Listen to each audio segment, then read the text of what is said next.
YouTube, welcome back to the channel. In this video we're going to be looking at the risks of a cashless society. If you're new to the channel, please consider subscribing, like and comment on the videos. It really helps me out with the YouTube algorithm. Let's get into it. There's been a lot of interest and concern regarding the future of cash in this country. In this video we're going to explore the implications of a cashless society, how it will work, how and who will benefit, and what are the implications for us and society at large. There's been a lot of activity in this area by the World Economic Forum, the International Monetary Fund regarding central digital currencies. The British government and the Bank of England are currently exploring CBDC, sample wallets, proof of concepts and research in this area, so it is progressing at quite a rate. Obviously we've had Bitcoin and non-centralized digital currency for a long time now, but it's becoming more mainstream.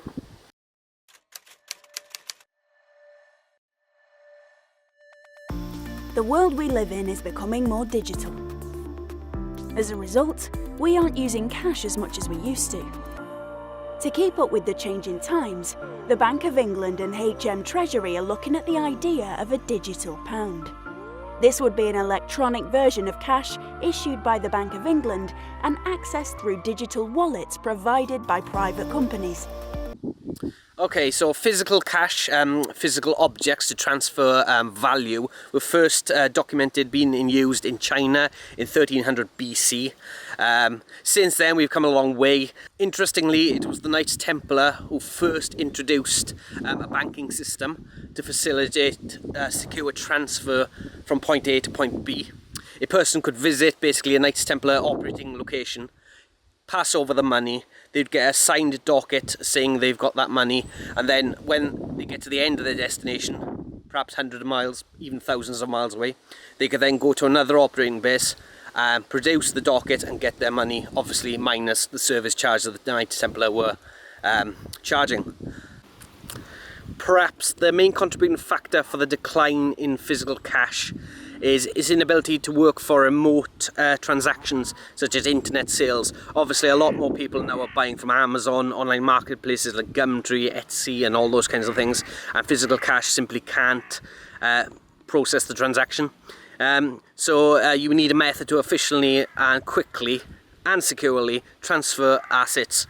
So digital currency does make sense. However, there's a lot of risks which we'll explore in this video.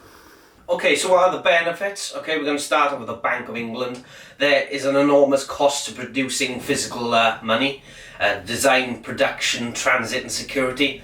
Although the cost is largely passed on to financial institutions, banks, building societies and things like that, who also pay the Bank of England a regulation fee. Ultimately these organisations will pass the cost on to companies for using their services, and which in turn will pass the costs on to the end consumer. Digital currency makes use of existing infrastructure, making the cost much less to administer. Banks themselves, banks directly save money, less requirement for physical banking infrastructure, less branches in villages, towns and things like that. Less ATM machines because people don't need physical cash, and they can also check their bank balance on apps on their phone, etc. More automation, significant streamlining of the services. In other words, they will get the same amount of money to invest from their customers without having to put more effort into basically providing a banking service which is used with physical cash.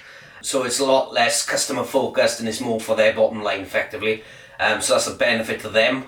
A switch to digital also provides the bank with significantly more customer data, which can be used for commercial insights, and it itself is a valuable asset. For example, consumer spending habits, which can be then sold to other organisations. Obviously, we already know how commercially valuable data is in the digital world. It's only ever going to increase.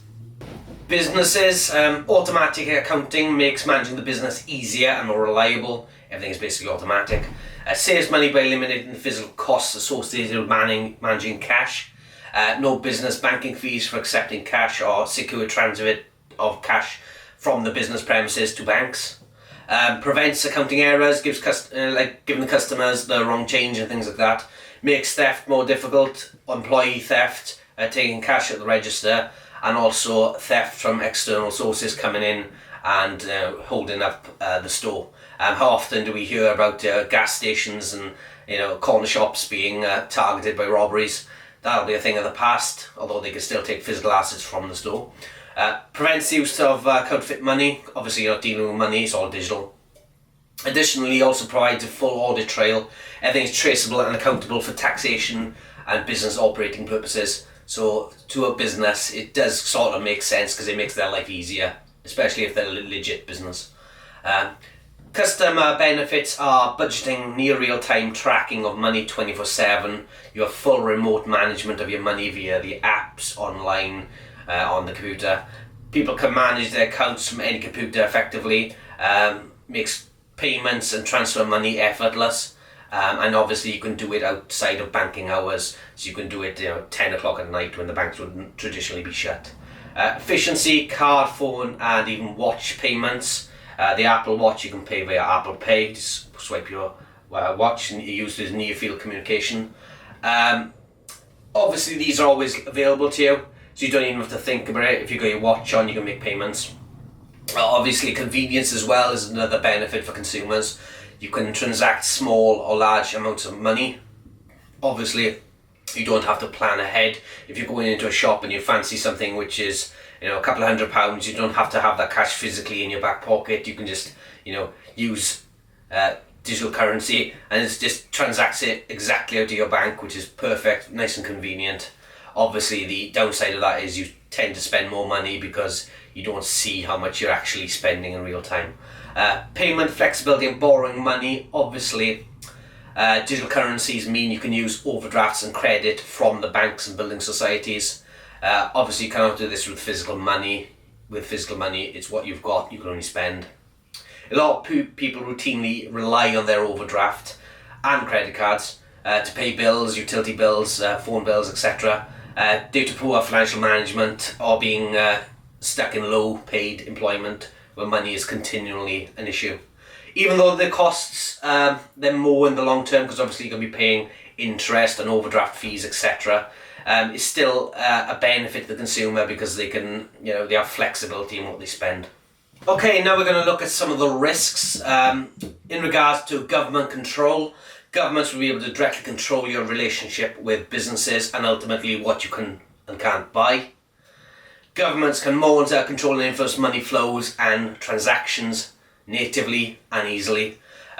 This systematically enables them to implant any current or future policy or directive. Obviously the laws are evolving by the year, depending on what party gets in. They'll have their own directions they want to go in, and this may be from preventing money being transferred to specific organisations deemed to be terrorist organisations, or perhaps restricting financial transactions to unethical industries like firearms dealers, alcohol distributors, or shops which deal with tobacco and things like that. Think vape shops. Or even penalising high carbon industries to suit the green agenda, which they're also trying to push.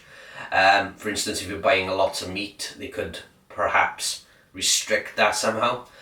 Currently, the government can only directly apply pressure to end organisations as people can currently pay in cash. This is obviously independent, it's anonymous, and it's very difficult to control because whoever possesses the cash can transact. If society goes cashless, the government and organisations can control you. Obviously the government can then target the intermediate organisations like the financial institutions which facilitate the transactions, so they won't actually have to directly target the consumer or the end business. They can just control you by controlling the intermediate companies. It's easy to see how this can be used for taxation.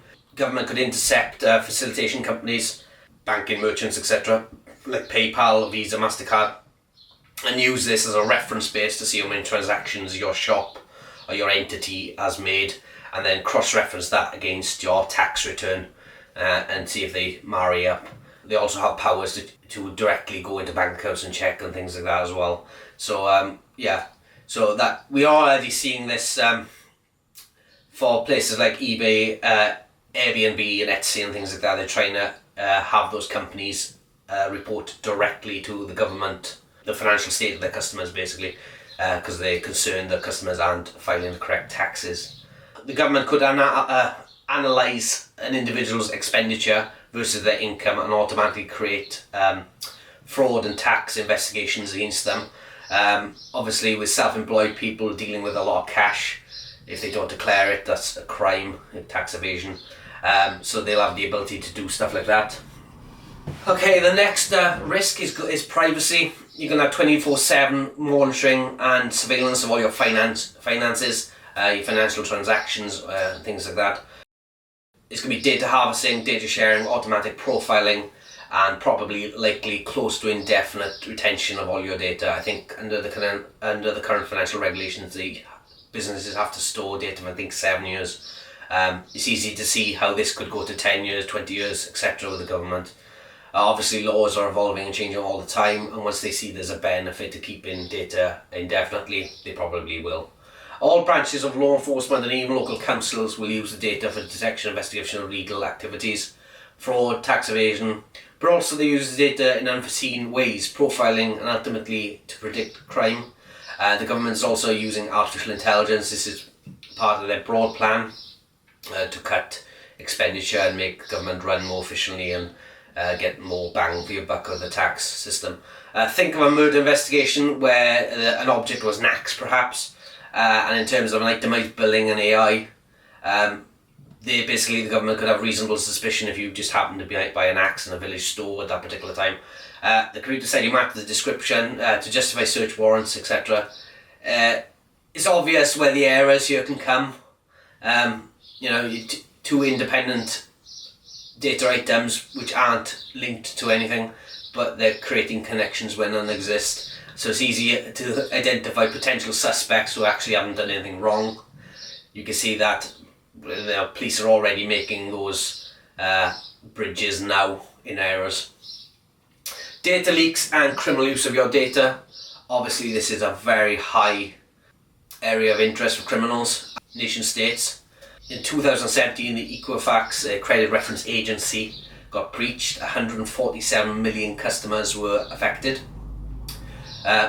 Basically, all their data was compromised. Everything from their name, date of birth, credit reference files, addresses, driving license details, credit card information, etc.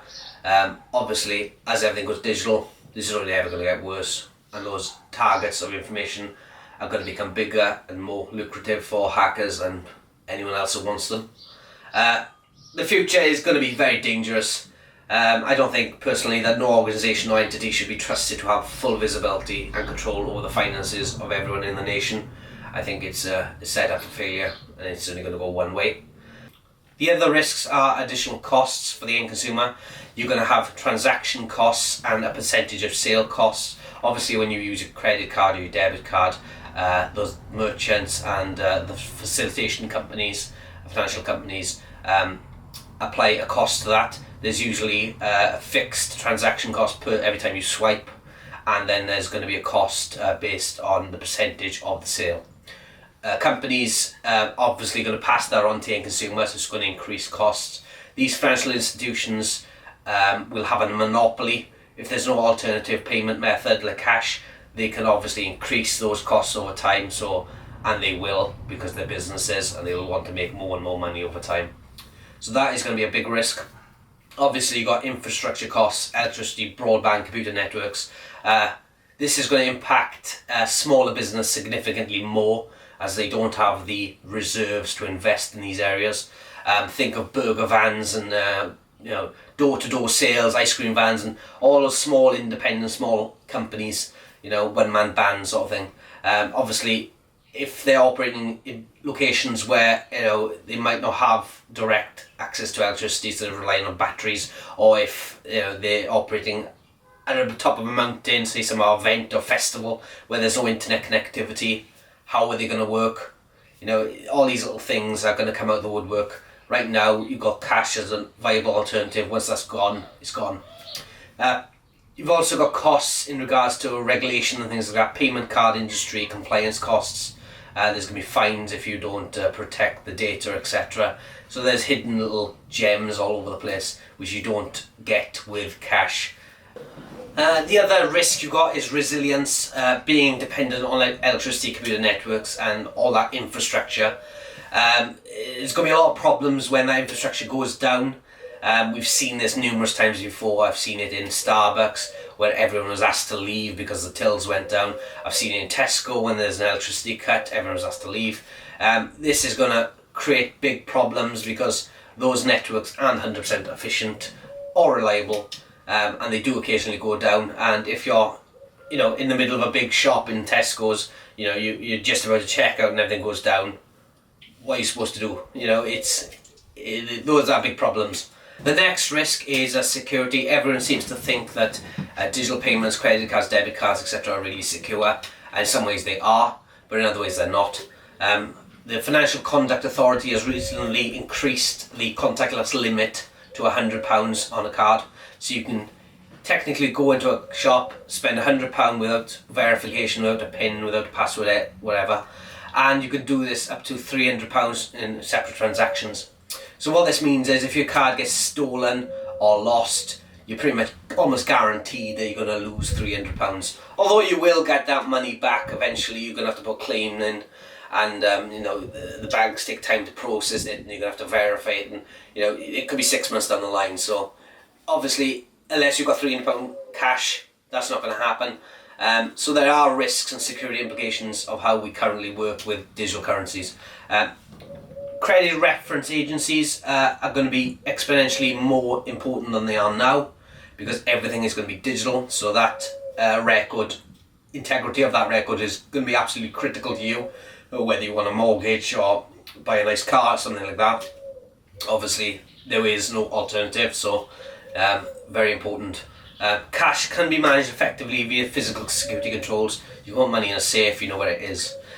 Digital currency, on the other hand, can be attacked remotely. Obviously it's held computer, it's held on networks, it can be accessed and managed remotely, which does create a massive, significant security risk, especially as nobody has to come onto your premises to steal your assets. It's in the cloud effectively, so you won't even know it's gone until you check your bank balance. That has happened. There's loads of fraud and phishing issues around society currently. So there is a known threat there. Digital currencies are significantly more complicated to protect, obviously from cyber threats. It's a very, very complicated area. Nation states and stuff are going to be targeting this big time.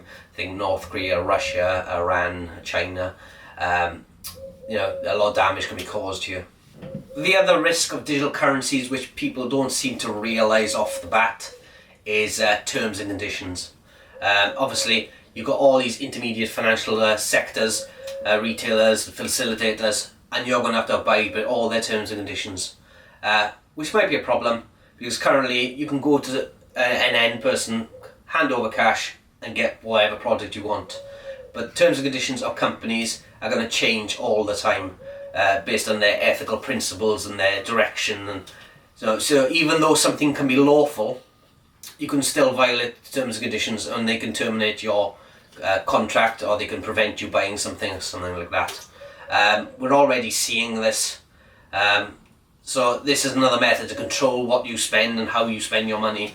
It's very dangerous because there's so many entities involved in the full transaction, and you're going to have to abide by all those terms and conditions. What happens if your account gets closed? A bank or business society can close your account whenever they want. We've already seen this. In a cashless society, you'll be completely screwed. People can't even lend you money, as how can they transfer your money? You haven't got a digital wallet, you've got no method to obtain it. So it really is really, really dangerous. The other risk you have is banks are going to get richer, which is not necessarily a good thing for society, as they're already making massive unprecedented profits. Obviously, in a digital society where all cash is virtual and digital, it has to be registered with an entity, aka a bank or a building society. So once it's registered, they can then invest that asset and make it work for them. They'll make massive profits of your hard work, and they'll give you a percentage back, as we already see. When you got savings, you get like 1%. You got a credit card, and it's like 16-20%. that's only going to get worse, so their profits are going to increase. Obviously, you're taking the risk because it's your money. I know the government underpins a certain amount, but if it all goes wrong, the government can only bail out so much. User behaviour changes. Obviously, payments in digital changes people. They see it as Mickey Mouse money, monopoly money effectively. So you don't realise how much you're spending when you're spending on cards and virtual digital currency, whereas cash is tangible. You know how much you're handing over. You'll see this with the older generation of people. They prefer cash because they know how much they're spending. So it is going to change user behaviour slightly. Obviously, it is going to make some transactions a bit weird. Think of giving homeless people some change if there's no cash. How do you do that? You know, do you really want to use your card because you've got fraud and, you know, other risks involved there as well. Tipping in restaurants and things like that. So it does change a lot of society in ways you don't realise. Also, people tend to discard their petty cash and use it for random stuff. Obviously, if it's digital, then there's an added process you have to physically go through to authorise the payment. So yeah, there are going to be changes. Other risks, use of your data by third parties. Obviously, if everything is digital, there's going to be an audit log. Health insurance companies would love to have an itemised bill of what you spend. You can see how that can be used against you for your quote and your weekly shopping. So if you're spending a lot on meats and high fat products, etc., you're more likely to be obese or not care about your health. So therefore your quote for your health insurance might increase somewhat. Again, with alcohol, tobacco, lack of gym membership, for instance. Will they raise prices? I don't know. I can see how it can. I can see how to be useful and valuable to these sectors as they want to get more bang for their buck and more money for their shareholders. I can see that coming. We have data protection laws which prevents misuse of data, but these are continually evolving, and what pressure groups are going to put pressure on MPs and you know, what changes are going to come through, we don't know. But my logic is, don't collect the information initially, then it can't be misused, because it's almost inevitable, because data is extremely valuable in the digital age. Okay, let's look at some case studies with a cashless society and some of the ridiculous scenarios you find yourself in.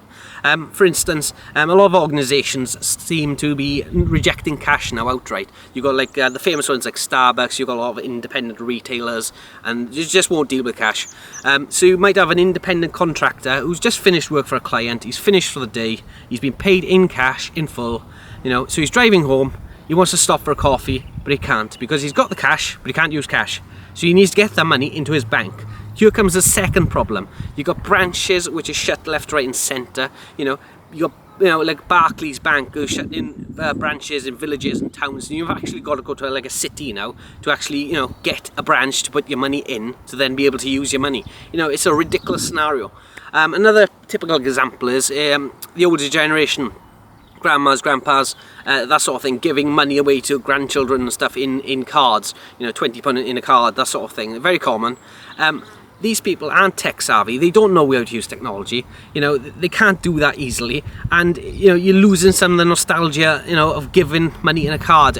We've all experienced that, stuff like that. And the older generation get targeted by fraud a lot because they're susceptible to it, because they don't understand technology. So you're systematically creating problems down the road by getting rid of cash, because cash sometimes is simply better. Here are my predictions for the future. Less consumer privacy. There's going to be a full digital audit of everything we do.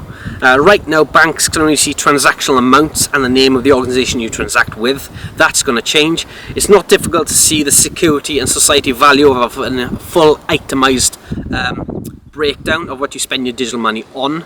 I think it's going to be inevitable with the advent of universal basic income, where they're going to try and control what you can spend money on and try and control stuff. Another thing I believe we're going to see is the physical disappearance of cards, physical hard cards, debit cards, credit cards. It's going to be replaced initially by your phone and your watch. Then after that, it's going to become biometrics, eyes, fingerprints and stuff like that. Each shop will subscribe to probably a central database by the government to authenticate you against, and then you can spend your credits effectively. Facial recognition is already being installed in shops for security reasons. Places like Asda and Tesco use it. You can see it when you check out. They use it for estimating age, for age assurance, for restricted products and stuff like that. So they're building the infrastructure already. That's going to be the logical next step. There's going to be physical tracking and surveillance of everyone, because once everything goes to your phone or your watch, it means you need that device on you to be able to buy things in shops. And obviously buying things and transacting is an everyday requirement, even if you're just walking down the shops or going to the beach. So which means they don't have to track you. All they have to do is track your phone via cellular triangulation or Find My iPhone. There's loads of features in your phone which they can track quite easily. So there's going to be zero privacy, and they're going to know where you are pretty much 24/7, because leaving your phone at home is not really going to be an option. Reduction in unethical businesses and consumer spending. We're already seeing this where banks and financial organisations are trying to restrict what you spend your money on based on their principles. Like in America, they're trying to stop people buying guns on credit. We're already seeing that. That's going to get worse. Everyone eventually is going to have some sort of carbon credit where they can only spend so much on high pollution, high risk industries to nature effectively. I can see this coming. Obviously that is going to have to be on the back of an itemised bill, otherwise they can't target, so that's why they want that. So when if you're doing high pollution activities, such as if you're flying in an aeroplane or some stuff like that, if you're buying steak or dairy products which produce a lot of methane, those are going to be targeted and taxed at source, so you're going to pay more for the same thing effectively. Another thing I think is going to happen is Bitcoin and digital currencies, alternatives to the government narrative. You're going to see a crackdown on them. They're going to either prevent them, or they're going to stop them, or they're going to restrict them, because they can't control them. So that's going to be a problem for any government. Another thing which people don't seem to realise is going to be absolutely critical is credit ratings. When everything goes digital, there's obviously no alternative. So your credit rating is going to be absolutely critical to your value of life, basically. Because you won't be able to get a mortgage and all this kind of stuff. So that is going to go through the roof. So if you're buying stocks and shares, buy in Equifax or Experian, because their shares are going to go through the roof. That's it for this video. I hope I've brought some insight to a cashless society and the implications. It's exciting, but there's also real big risks which I don't think are being addressed or even acknowledged at government or society value. So if you want to delay the going of cashless, I suggest that you actually withdraw cash at the ATM and actually use cash, because if the banks see you're not using cash, they're going to pressurize the government to then get rid of it entirely and transition entirely to cashless, which is in nobody's interest, in my opinion. There's been a lot of pressure. There's been petitions, pressure groups and stuff to keep cash currently. It's also just nice to have cash which is tangible, and you can just give somebody in exchange for a product or a service without having a paper trail and all the nonsense that goes with it. It's just nice to have privacy. That's it for today. Thanks. I hope you've enjoyed the video. If you have, please comment, like and subscribe. See you next time.